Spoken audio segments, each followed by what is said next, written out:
2026 সালে তোমরা যারা এইচএসসি বিজনেস ম্যানেজমেন্ট টেকনোলজি থেকে পরীক্ষা দিচ্ছ, তোমাদের যাদের সাবজেক্ট রয়েছে ডিজিটাল টেকনোলজি ইন বিজনেস, তোমাদের সবাইকে স্বাগতম। মূলত এটা তোমাদের একটা স্পেশালাইজড ট্রেডের সাবজেক্ট, সবাই এর সাবজেক্টে পরীক্ষা দিতে হচ্ছে না। তোমাদের জন্য ফাইনাল সাজেশন নিয়ে কথা বলবো, তোমাদের সাথে পুরো সময় জুড়ে আছি আমি, রেদওয়ান স্যার। আমরা কথা না বলে প্রথমেই চলে যাচ্ছি তোমাদের মান বন্টনে। অর্থাৎ তোমাদের এই যে পরীক্ষাটা অনুষ্ঠিত হবে, এখানে তোমাদের মূলত ক বিভাগ থেকে 4টি প্রশ্নের উত্তর দিতে হবে, যেখানে মার্কস থাকবে মূলত 5 করে, 4 5 20। এবং খ বিভাগ থেকেও মূলত তোমাকে 4টি প্রশ্নের উত্তর দিতে হবে, যেখানে মার্কস থাকবে 10 করে, 4 10 40, 40 আর 20 60 মার্কসের পরীক্ষা হবে। এবং এটার বিষয়কোড রয়েছে তোমার 2 3 3 2 8, এবং এটা 3 ঘন্টার একটা পরীক্ষা, যেটা তোমাদের 60 মার্কসের অনুষ্ঠিত হবে।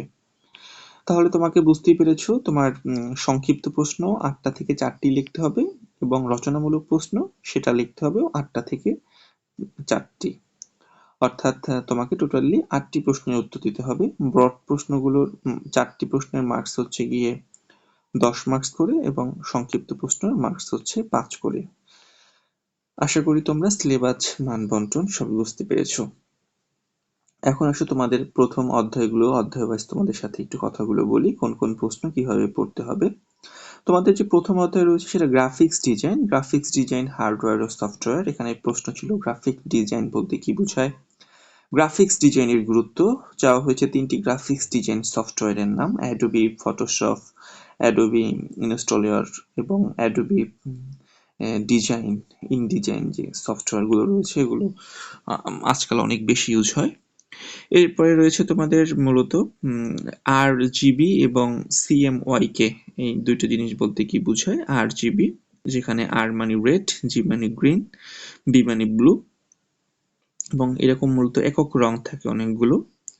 আবার KY, CMKY, YK, এগুলো মূলত কয়েকটা কালারের একটা সংক্ষিপ্ত রূপ। যেমন সায়ান এর থেকে আসছে C, এবং ম্যাজেন্ডা থেকে আসছে M, ইয়েলো থেকে আসছে মূলত Y, এবং তোমার কালো এর প্রতীক হিসেবে কে ধরা হয়েছে। এরপরে তোমাদের বলা হয়েছে অ্যাডোবি সফটওয়্যার সম্পর্কে তোমাকে জানতে চাওয়া হয়েছে। তোমরা এটা অনেকেই পারবে। অ্যাডোবি সফটওয়্যার মূলত একটা ফটোশপের জন্য। এখানে অ্যাডোবি সফটওয়্যারে আজকাল AI টুলস ইউজ হয়, এবং এটা অনেক আপডেট হয়েছে। তবে রচনামূলক প্রশ্ন যেটা ছিল, সেখানে বলা হয়েছে গ্রাফিক্স ডিজাইনের উপাদানসমূহ বর্ণনা করো। এখানে রয়েছে পয়েন্ট, লাইন, শেপ, রং, এরপরে টাইপোগ্রাফি, ব্যালেন্স, রিদম, কন্ট্রোল, এরপরে রয়েছে গ্রিড ও অ্যালাইনমেন্ট, ফ্রেমিং, এরপরে রয়েছে টেক্সচার ও প্যাটার্ন। এরপরে তোমাদের প্রশ্ন রয়েছে গ্রাফিক্স ডিজাইনে ব্যবহৃত হার্ডওয়্যারের সমূহের কাজসমূহ লেখো। স্কেচ প্যাড রয়েছে। স্কেচ প্যাড মূলত একটা ঐতিহ্যবাহী টুল। এটা মূলত একটা রুক্ষ ডিজাইনকে দ্রুততম উপায় আরো সফট ডিজাইনে পরিণত করা হয় এবং বিকশিত করা হয়। কম্পিউটার, এখানে অনেক কিছু বলা হয়েছে: মাদারবোর্ড, প্রসেসর, র্যাম, মনিটর, এগুলো নিয়ে তোমরা অনেক স্টাডি করেছো। এরপরে আসো ফটো এডিটিং যে টুলস, এটার কাজ বলতে জানতে চাওয়া হয়েছে। মুভ টুলস রয়েছে, ডিসেলেক্ট সেকশন টুলস রয়েছে, ল্যাসো টুলস রয়েছে, ম্যাজিক ওয়ার্ড টুলস রয়েছে, আই ড্রপার টুলস রয়েছে, স্পট হিলিং ব্রাশ টুল রয়েছে, ব্রাশ টুল এবং পেন্সিল টুল, এই টুলগুলো রয়েছে। আমরা যদি এক অধ্যায়ের পরবর্তী যে উপ অধ্যায় বা পরিচ্ছেদ, সেখানে যদি যাই, এটা ছিল মূলত পুরনো ছবি পরিমার্জন, এটা নিয়ে। পেইন্ট প্রোগ্রাম হোম মেনুতে যে গ্রুপ কমান্ডগুলো রয়েছে, সেগুলো এখানে তোমার কাছে চাওয়া হয়েছে। এখানে মূলত যে কমান্ডগুলো রয়েছে সেগুলো ছিল কিবোর্ড, ইমেজ, টুলস, শেপস, এরপরে কালার্স, এগুলো হচ্ছে গিয়ে সেই গ্রুপের যে ইমেজ। ছবি রিটাচিং পদ্ধতিগুলো তোমাকে জানতে চাওয়া হয়েছে, অর্থাৎ ছবি রিটাচিং এর জন্য ছবির রং ঠিক করা, দাগ দূর করা, বেশি জায়গা থাকলে সেটা দূর করা, এগুলো সবই ছিল এর পয়েন্ট। এরপরে পিকচার রিটাচিং বলতে কি বোঝায়। রিটাচিং এর মধ্যে ছবির রং ঠিক করা, দাগ দূর করা, বেশি জায়গায় দাগ দূর করা, এরপরে প্যাচ টুল ব্যবহার করে অপ্রয়োজনীয় অংশ বাদ দেওয়া, এবং জেট আই কানেকশন। এরপরে পরের প্রশ্ন চাওয়া হয়েছে নষ্ট ছবি পরিমার্জনের কৌশল এবং ধাপসমূহ বর্ণনা করো। নষ্ট ছবি পরিমার্জনের জন্য প্রয়োজনীয় সঠিক সরঞ্জাম, এরপরে ফটোগ্রাফ স্ক্যান করা, এরপরে সঠিক সাইজের ইমেজ তৈরি করা, এরপরে ফটোগ্রাফ টোন ঠিক করা, এরপরে স্ক্র্যাচ এবং ডাস্ট মার্ক এটা ঠিক করা, মুছে যাওয়া বা অনুপস্থিত অংশ পূরণ করা এবং ছবিটি প্রিন্ট করতে সহায়তা করা। নতুন অবজেক্ট যে ডিজাইন, সেই নতুন অবজেক্ট ডিজাইনের যে লোগো তৈরি করার জন্য কি কি বিষয়ে লক্ষ্য রাখতে হয়। এরপরে হচ্ছে অ্যাডোবি ইলাস্ট্রেটর ও ব্লেন্ডার ব্যবহার করো। এখানে অনেকগুলো কথা এখানে বলা আছে। এরপরে প্রশ্ন রয়েছে যে লাইন সেগমেন্ট টুলস বলতে কি বোঝায়, কয়েকটা লাইন সেগমেন্ট টুলস এর বর্ণনা দাও।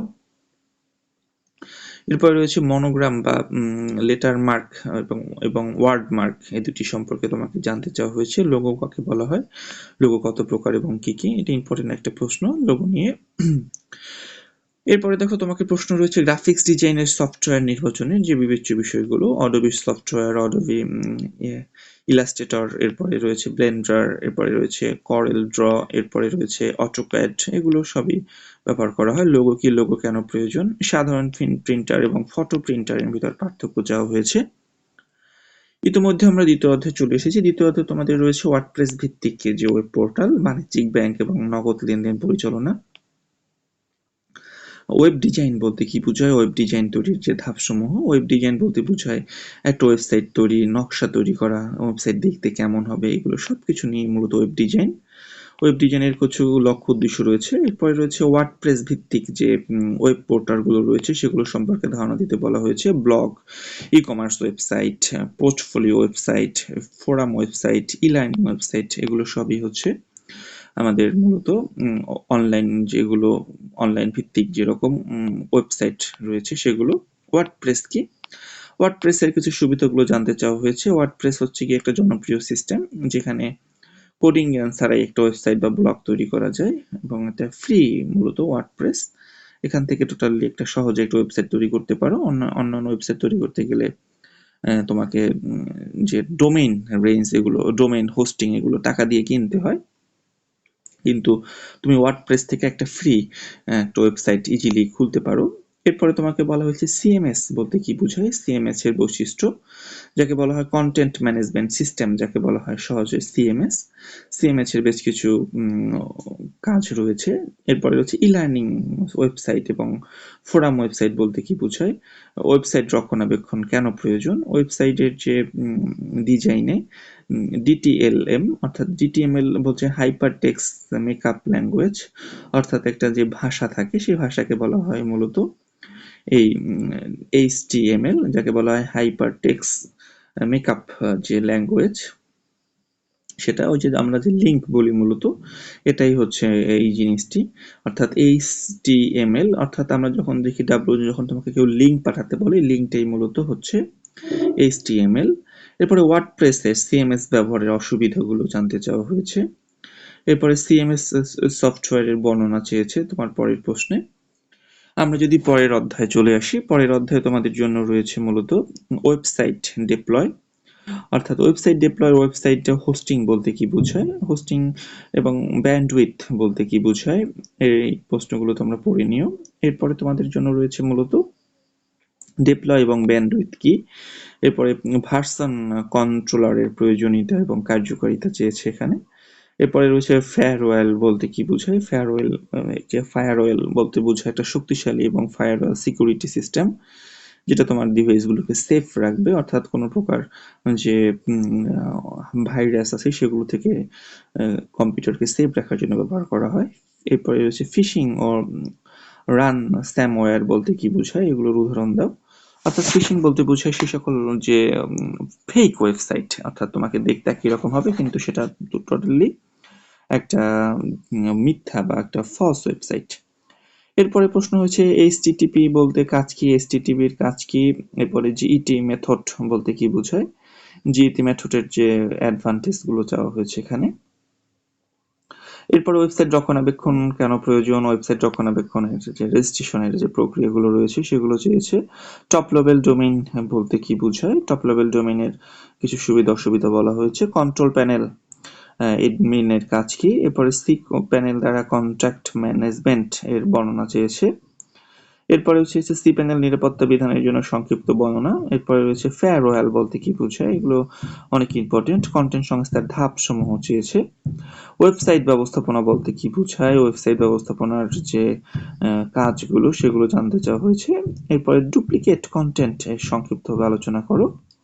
ওয়েবসাইটের টেকনিক্যাল যে সমস্যাগুলো রয়েছে সেগুলো এখানে প্রদর্শন করতে বলা হয়েছে। বলা হয়েছে ডুপ্লিকেট কন্টেন্ট সম্পর্কে সংক্ষিপ্তভাবে আলোচনা করতে বলা হয়েছে। ওয়েবসাইট বিজ্ঞাপনের পদ্ধতিগুলো আলোচনা করছে, সার্চ ইঞ্জিন মার্কেটিং, মোবাইল বিজ্ঞাপন, সামাজিক বিজ্ঞাপন, এগুলো অনেক কিছু ছিল।